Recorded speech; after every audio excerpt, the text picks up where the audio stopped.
Bro, may isang tanong pa ako, pwede ba? Sige, sige bro. Meron kasi akong na-discover na website. Ano siya, yung biblical study siya. Kumbaga, exegetical study din siya. Ini-explain niya rin yung ano talaga yung tamang unawa sa Greek at saka Hebreo word na ginagamit sa verse na yan o sa word na ginagamit sa context na yan. Meron siyang mga explanation, saka meron siyang mga Bible scholars. Ang name ng website is preceptaustin.org. Ewan ko kung reliable ba yan para sa ating mga apologists na Katoliko. Ano yun bro? Yung site na yun? Preceptaustin.org. Preceppt. Precept. Tapos Precept Austin. Tapos AUSTIN.org. AUSTI Austin. Austin.org. So ano ang mga turo nila doon? Based sa mga nababasa ko doon, kinumpare ko din siya doon sa mga Bible commentaries ng simbahan natin, like for example yung Angkor Yale Bible Commentary, yung New International Version, New International Bible Commentary. Lahat na yun, kinumpare ko yung mga explanation nila. Merong similarity, but merong mga verses dun sa mga ginamit dun sa Percept Austin. Yung explanation nila is pang-protestante. Like for example, yung faith alone. Merong explanation sila dun na nakikita ko na in-related o similarity sa turo ng mga protestante. Pero yung ibang mga verses na ginagamit nila, ang explanation naman nila is inline naman sa tinuturo din natin sa simbahan kung anong exact exegetical study ng Bible yung mga explanation niya doon. Kinumpare ko kasi doon sa ibang commentaries yung mga legit na mga ano talaga ba? Legit na mga Bible scholar. Okay naman. Okay naman. Yes. When it regards to study bro, okay lang yan, no? Kapag ang commentary kaisa kahit pa sa protestante, kung ang komentary na yan hindi taliwas sa komentaryo ng simbahan, tanggapin mo. Paniwalaan mo kasi parehas eh. No, malay natin doon nila kinuha sa komentaryo ng simbahan din, doon sila kumuha ng idea. So, kasi parehas eh, alam ka naman kontrahin mo yun, iyon din naman ng komentaryo sa kabila sa atin. Pero kung halimbawa, naghahanap ka ng isang komentaryo, hindi mo mahanap sa Katolik. Nahanap mo siya ngayon sa protestante, yung sagot na parang tingin mo naman tama, tanggapin mo pa rin yun. Kasi wala kang makitang komentary doon sa Catholic na part. No, kung sa tingin mo yung komentaryo na yung galing sa protestante ay tama naman, mayroon naman tayo niyan eh. May sense tayo na parang hindi naman to mali. No? Lalo-lalo na pag nag-aaral ka, makukuha mo yung thoughts nung sinasabi. No, na hindi talaga siya taliwas sa aral mo. Makukuha mo yan yung paliwanag niya. Okay lang yun. Basta hindi siya tumataliwas sa katuruan ng simbahan. Pero kapag, halimbawa, katulad nung may nabasa ako, na komentaryo dito, ito yung komentary ng simbahan. Binasa ko sa komentaryo ng protestante, ang layo talaga ng komentary kasi sa simbahan, ano ba yung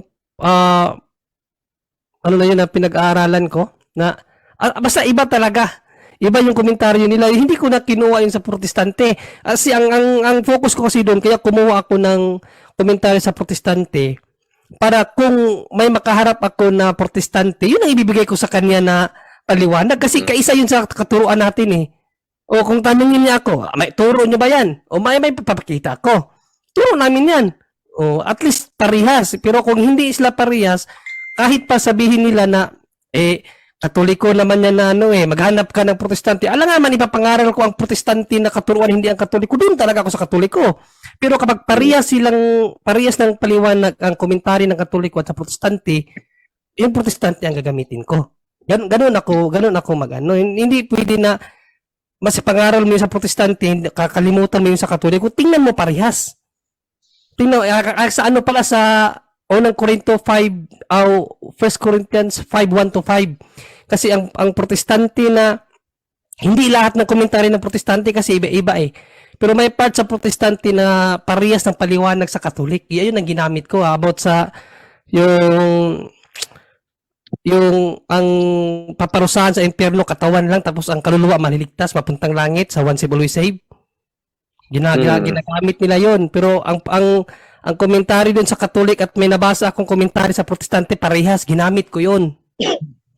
So kung ano yung parehas bro, gamitin mo, pero kung taliwas siya sa aral mo, wag mong gamitin. Anong version bro? 1 Corinthians ano yun? Sa 1 Corinthians 5:5. 1-5. Anong chapter? Chapter 5 verse 5. Verses 1-5. Chapter 5 verses 1-5.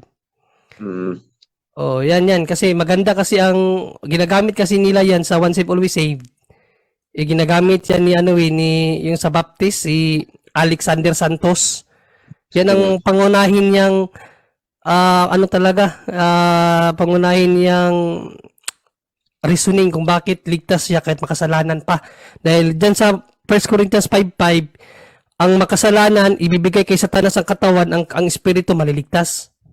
Mahirap yan. Pag hindi mo alam sagutin yan, mahirap sagutin yan. Baka mapaanib ka sa ibang sekta kapag narinig mo yan kasi nakasulat eh. Pero ang explanation dyan ng simbahan at explanation doon sa sinabi ko na sa binasa ko na protestante na talata, parehas.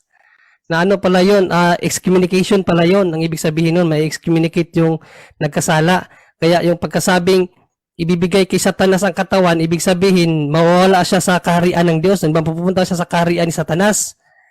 At yung pagkasabing maliligtas ang kanyang kaluluwa, hoping na sa kanyang pagkatiwalag, magbago siya, magbalik loob siya sa Diyos at sa bandang huli, maaari siyang maligtas ang kanyang espiritu. Yan ang paliwanag ng simbahan at yung sa protestante din na nabasa ko. So, ganyan lang, okay lang pag parehas na sa simbahan, kahit pa magbasa tayo ng mga protestante na komentary, okay lang, basta pabor sa atin, hindi pabor sa kanila. Kasi may mga protestante na komentary na regarding sa Virgin Mary, wala talaga, hindi sila naniniwala dyan, alam nga naman tanggapin mo yun. Yes. So, actually, doubtful lang kasi ako bro na gamitin tong mga commentaries nila kasi ayoko ring maglabas ng mga sinasabi ko na mali rin yung information na nakukuha ko. Sa aral na bro, sa aral natin sa ano ba yun, yung aral natin na ecumenism. Sa ecumenism na aral, kaya nga ginawa ng simbahan yan kasi tinatanggap din natin yung side ng mga hindi Katoliko na pabor sa atin. Yung halimbawa, yes. may mga pahayag sila na kaisa naman sa pahayag natin, alangan naman kontrahin natin yun. Di ba? So, kaisa tayo doon. Kahit mga protestante yan sila, basta tama yung pinapahayag nila, hindi natin sila pinupuna, no? Pinapasalamatan pa natin sila na tinutulungan tayo na ipahayag ang salita ng Diyos. No? So, open tayo kapag tama ang kanilang pahayag. Pero, kung kontra na sa simbahan ang kanilang pahayag ay yung ecumenism, nawala na yon, napalitan na yon ng apologetics, kaya dumidipinsa tayo, napapaliwanag tayo sa kanila. So ganun ka-broad ang simbahan. No, ini-embrace natin yung yung kanilang way of faith, no? Kung sa baga, sige, pwede mapahayag kayo sa sarili nyo. Kaisa tayo dyan. Basta tama lang yung mga pinapapahayag nyo. Pero pag against na sa Catholic faith, andito naman tayo, tinuruan tayo ng simbahan para sagutin sila sa mga mali nilang paratang o mga mali nilang pahayag. Ganun ang simbahan. Sa ecumenism natin na aral, kung pag-aaralan lang talaga natin yan, vice versa ba? Hindi vice versa, yung, ano ba yun, yung ano ba yung term dyan? Yung ano ang simbahan ba? Adjustable ba tawag din? Yung may ibang term? Yung ano ang simbahan? Flexible ang simbahan. No? So dahil layunin lang naman ng simbahan na maiparating sa mga pagano ang salita ng Diyos, inatutulungan tayo ng mga protestante doon sa mga pahayag nila na tama. Kaisa natin sila doon. Pero against na sa faith natin, ay hindi na natin sila kaisa. Ganun lang yun. Mm. Okay. Thank you, bro. Yun lang yung tanong ko. Thank you Salamat sa bro. salamat, Sana bro. liwanagan ka rin bro.